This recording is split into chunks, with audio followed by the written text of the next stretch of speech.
কুড়িগ্রামে গ্রামীণ জনপদের হারিয়ে যাওয়া গ্রামীণ শিল্প তুলে ধরতে প্রথমবারের মতো আয়োজন করা হয় শিল্প ও সংস্কৃতি মেলার। প্লাস্টিক আর আধুনিক প্রযুক্তির যুগে যখন গ্রামীণ পণ্য বিলুপ্তির পথে, তখন এ মেলায় ঐতিহ্যবাহী এসব গ্রামীণ পণ্যের প্রদর্শনী দেখে খুশি মেলায় আসা দর্শনার্থী ও শিক্ষার্থীরা।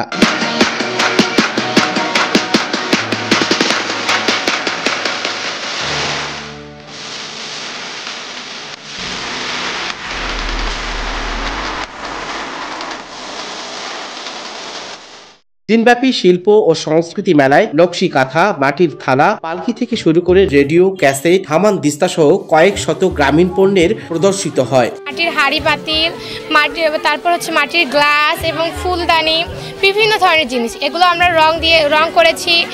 অনেক সুন্দর সুন্দর নকশা তুলে ধরেছি, মানে যেটা আমাদের সৃজনশীলতায় ছিল আর কি। কাজগুলো করতে আমাদের খুবই ভালো লেগেছে, কেননা আমরা এই কাজগুলোতে আমরা আমাদের সৃজনশীলতাটা ফুটিয়ে তুলেছি, আর আমরা এই কাজগুলো করতে পেরে অনেকই আনন্দিত। এ মেলা থেকে শিক্ষার্থীরা তাদের পূর্বপুরুষের জীবনযাত্রা সম্পর্কে যেমন জানতে পেরেছে, তেমনি তাদের মধ্যে তৈরি হয়েছে সৃজনশীল মনোভাব। জেলায় প্রথমবারের মতো এমন ব্যতিক্রমী মেলার আয়োজন করায় খুশি অভিভাবকরাও।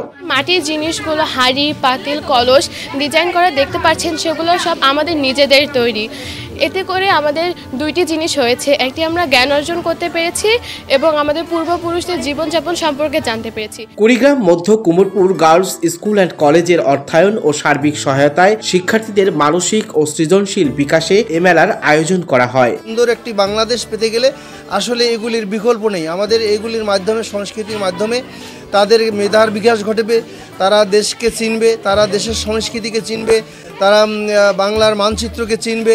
এই ধরনের বিকাশ আসলে প্রতিটি স্তরে হওয়া দরকার। সরকারি বেসরকারিভাবে এমন মেলার আয়োজন করা গেলে শিক্ষার্থীরা দেশের ঐতিহ্যকে ধরে রাখতে অগ্রণী ভূমিকা রাখবে বলে মনে করছেন এই কর্মকর্তা।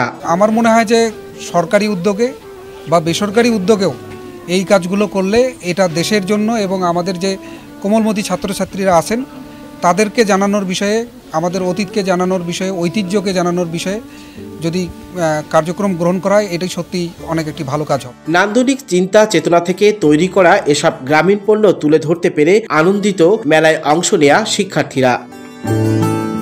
ফরহাদুজ্জামান ফারুক, ঢাকা পোস্ট, রংপুর।